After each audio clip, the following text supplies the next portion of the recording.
coming up. You say that if it wasn't for black or African people, there would be no America? Yeah, there would not be Meaning any that America. whites could not have found someone else to build the country? I don't think so. But that's not true. There are other people building all kinds of places around the world. This is true. Other This than is true. blacks. This is true. But So you really don't believe that, right? believe that. If it wasn't for black people, there would be no America. I definitely do believe that. You do? I do. It's amazing. I'm Jesse Lee Peterson. Black student unions at multiple colleges are upset with their universities. There was one university that held No Whites on Campus Day or something, and we're going to talk about all that. I have with me Alicia Frison, chairwoman of the UCLA African Student Union. She is currently in her 4th year at UCLA in the African American Studies Department. They spelled African with a K. Yeah. Why is that? So we spell it with a K because there's actually no C or C sound in any African dialect or language.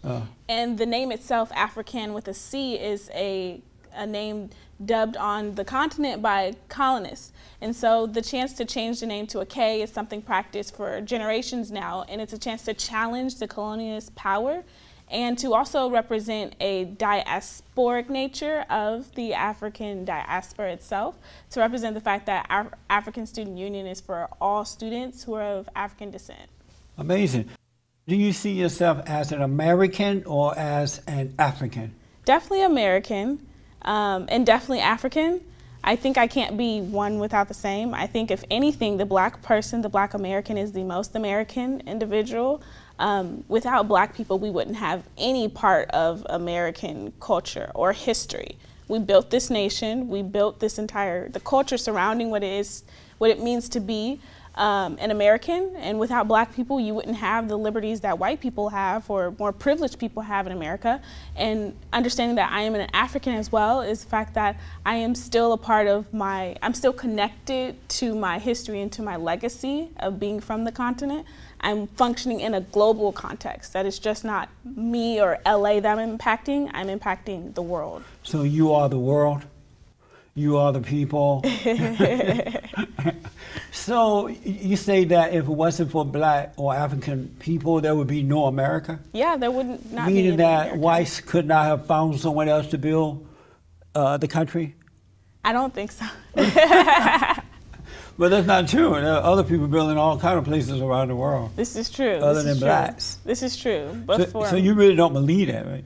believe that. If it wasn't for black people, there would be no America. I definitely do believe that. You do? I do. So are you saying white people would not have done the physical work themselves to build the country, or when they got someone else to do it? Well, it's not just the work that built up America, it's also the institution itself. So the capitalist model couldn't work at all in America without slaves to do the labor for very cheap. And establishing that dynamic of having a lower class and an upper class at least and a middle class, that would have been impossible without having that free labor aspect of it. Like it kind of distinguished, and it's what created the idea of race in the first place. If there wasn't anybody lower than the poor white man, then there wasn't anyone else left to be subjugated, to be less than somebody. And so without that, a lot of people understand outside of America, when they look at America, they think of our division of race. They think white and black, because that's really what's built our entire structure. That's amazing. And as of recently, this spring quarter, the student body president, who was elected last spring, there was a picture released with him throwing up a gang sign.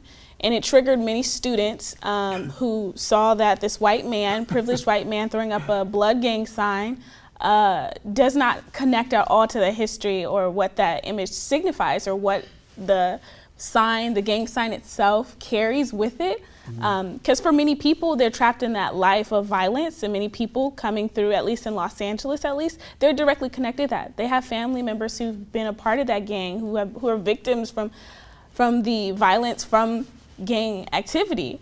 And so many students were very uncomfortable at the picture, but really just upset over it. That's amazing.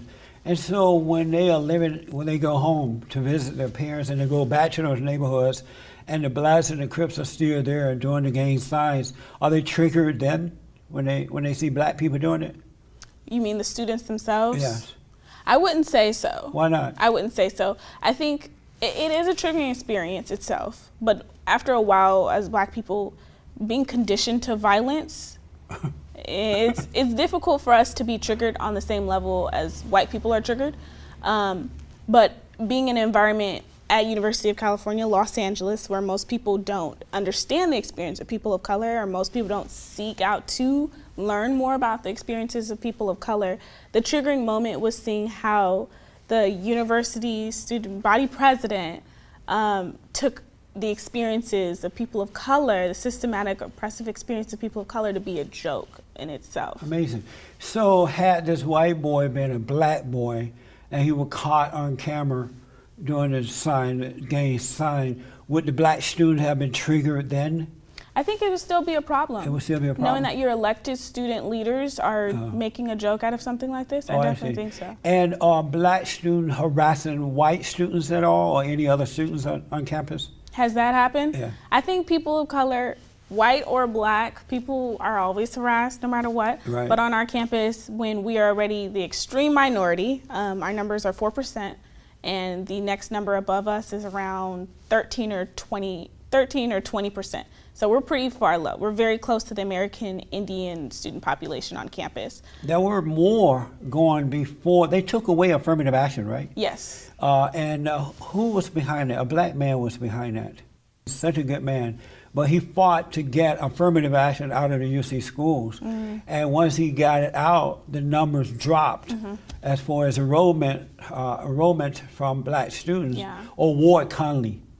You ever heard that name? I think I have. Yeah, he's the one that got rid of affirmative action because he felt that it wasn't fair to other students who worked hard to get into those schools, and blacks were just getting in because of their color. Is it fair to whites and other students that blacks were let in simply because they were black? I think with affirmative action acknowledges at least the systematic oppression of people of color and the obstacles that black students and other students of color have to face that students of white privilege don't have to encounter at all.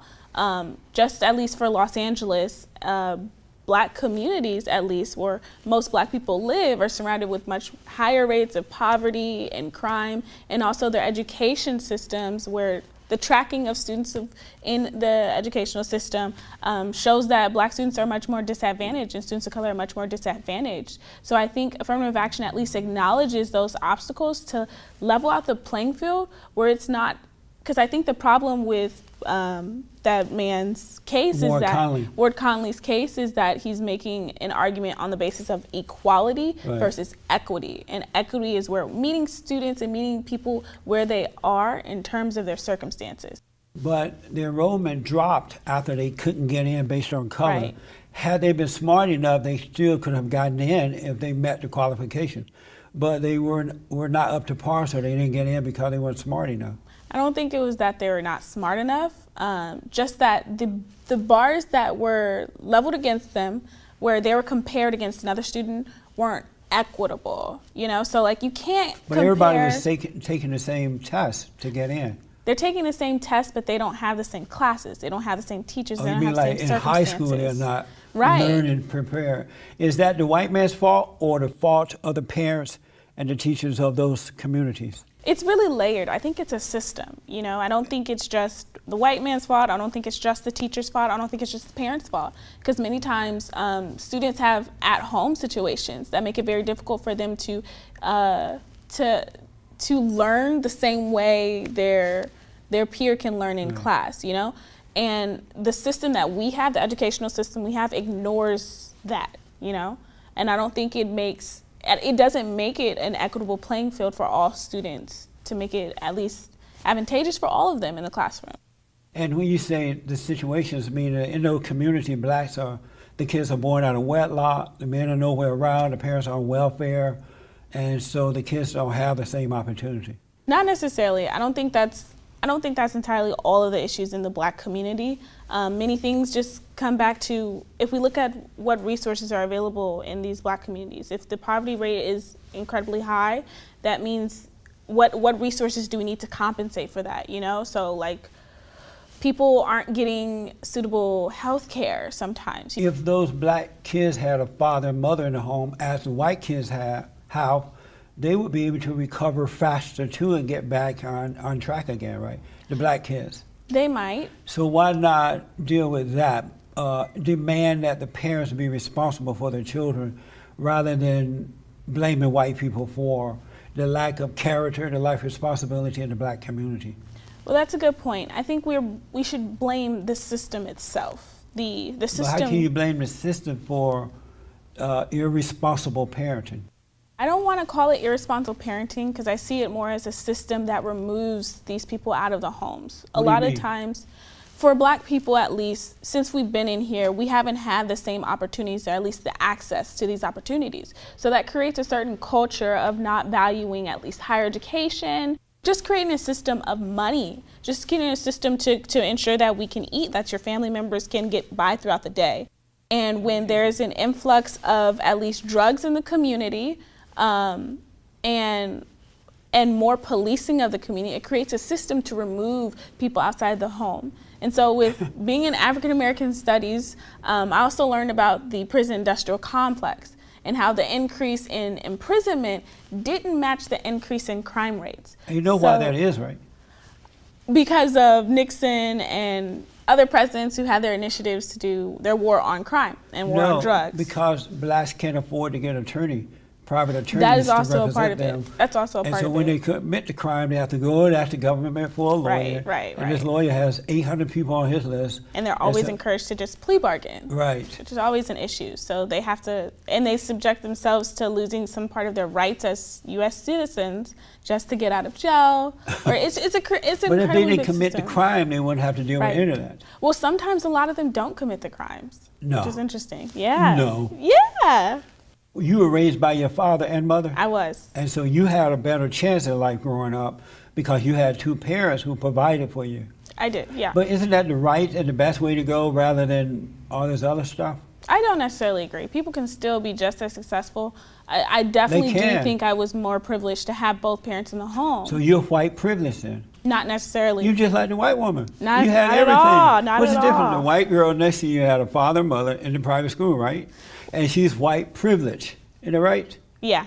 So you're a black girl with a father and mother in the same classroom, sitting right next to the white girl with the privilege. So you had it too. So what we mean when we say white privilege is not necessarily about what resources they have, but it's also a generational connection.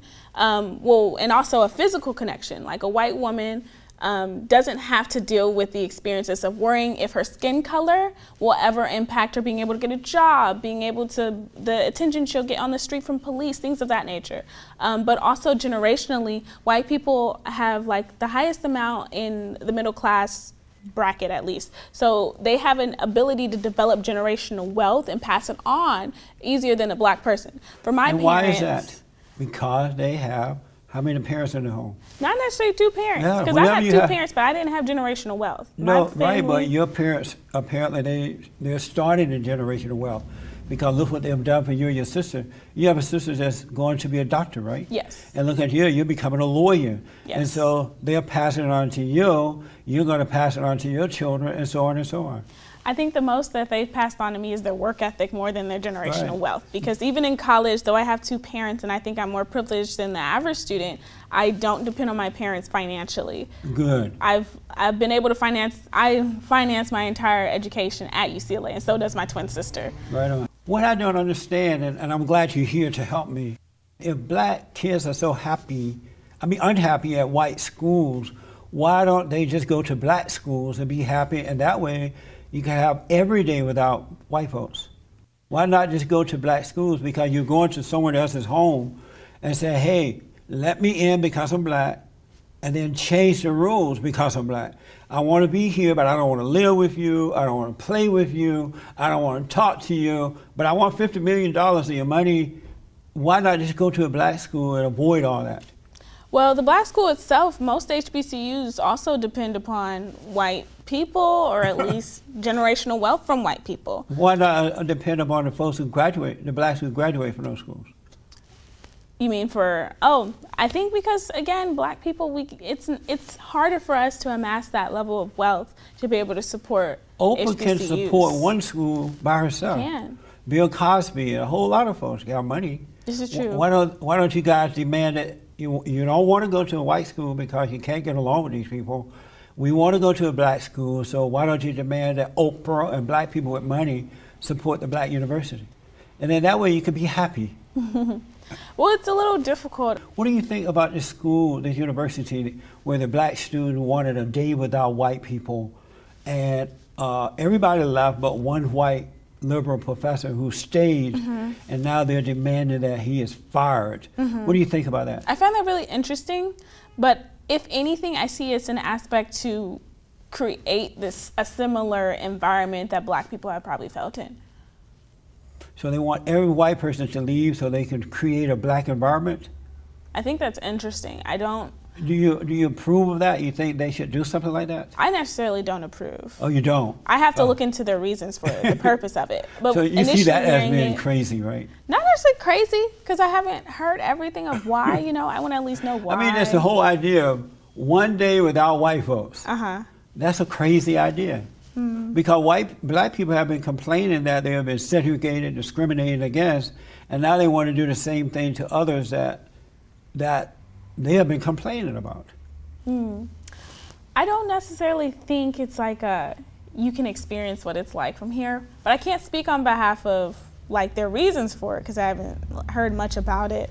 But I do see how it's a challenge to their privilege. A challenge to white privilege. So who told you about this white privilege thing?